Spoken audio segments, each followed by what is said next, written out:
What's up, Breeze Nation? It's your boy P.Kidd, man. Listen, Shot-Town, we back in the building. Shot-Town, we back on the map. Listen, it's been a whole lot of talk about Zach Lavine in the next couple of weeks. And you know what? I've said it on the show. I've said it on the lives. And I say it again. We need to go ahead and let that brother get some rest. I think we can handle the rest of the schedule with him in and out of the lineup, especially with some of our other pieces coming back. But let's get into it. Listen, real quick. If you don't know, daily show every day. I want you all to get in tune with it. I want you all to check us out. Boom, right there. Every day, Monday through Friday, that is 11 a.m. to 1 p.m. We had a great show today. I want y'all to stay in tune with that, man. But back to the Zach Lavine stuff. Listen, Zach Lavine is pivotal he's essential to all of our moves in the playoffs.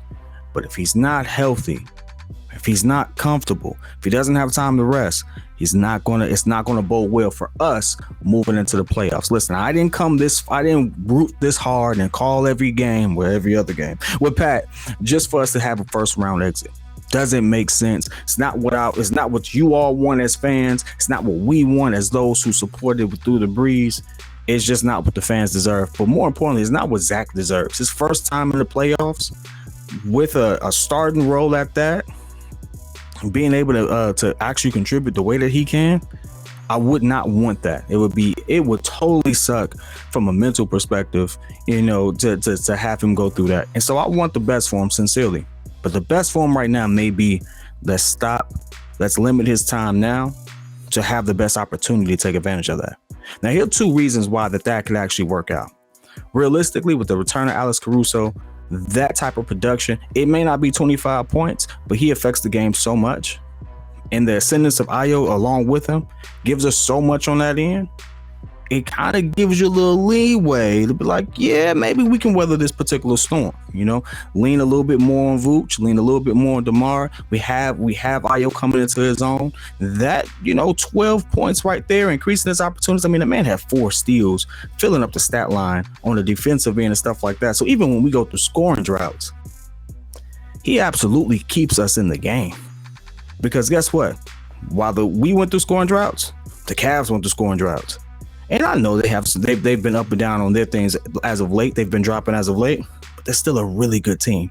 They're still above 500 team that everyone says that we can't beat for some odd reason. So guess what? I can see us, or Billy rather, sitting Zach a little bit more for that questionable knee. I don't want to chance it. It's a second reason. We also have the return of Patrick Williams coming supposedly Friday. Don't quote me on that one. There were some reports, and it's kind of been hit or miss with that. Been hit or miss with his development. But if he's ready to go, we have enough bodies on this team for us to kind of weather that particular storm. Now, will we beat? I think we got another Suns game coming up. Will we beat teams like that? Probably not.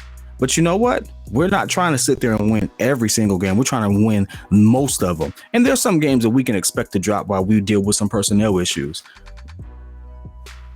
But Patrick Williams getting back into the lineup, things of that nature, we may have enough talent to weather those particular storms and have them have the opportunity to gel a little bit while he's doing that. Now, mind you, you have to keep this in mind. We haven't had these players on the court for most of the season at the same time. I don't think there's been many games where we had Zach, DeMar, Lonzo. I think P. Will, we only had 5 games. Ayo definitely wasn't in the starting lineup at that particular time. We've had a lot. Ayo wasn't even Ayo when Patrick was on the floor. I mean, we really didn't even know who he would be, who he is now. And so shout out to him for that development, by the way. But it's one of those things where we have to really consider, what's best for us as a team. Would it be for us to roll the dice, maybe drop a few? If that has to be the case, we may not drop him at all. All right. But maybe take that chance to make sure he's healthy so we can have that playoff push, because I highly doubt we put ourselves in a play-in situation. We're too good for that, even without Zach. I highly doubt that happens. Anything could happen, but I highly doubt that happens. I think we can weather the storm. I want to hear your thoughts. I want to hear what you think the Bulls should do. I've given you my take. Pat has given you his. Hey, the staff, the team has pretty much told you, hey, we're good enough to do it. Let's find out. I want to get you all's opinion. Hook up with us on Twitter. tuning into the daily show. It's all love, man. Listen, I got a jet, but guess what? We'll be in tune with you all later today. If this video doesn't drop until tomorrow, well, guess what? Just know that this was recorded on a Monday and the Bulls played the Kings. Until then, peace and love, baby.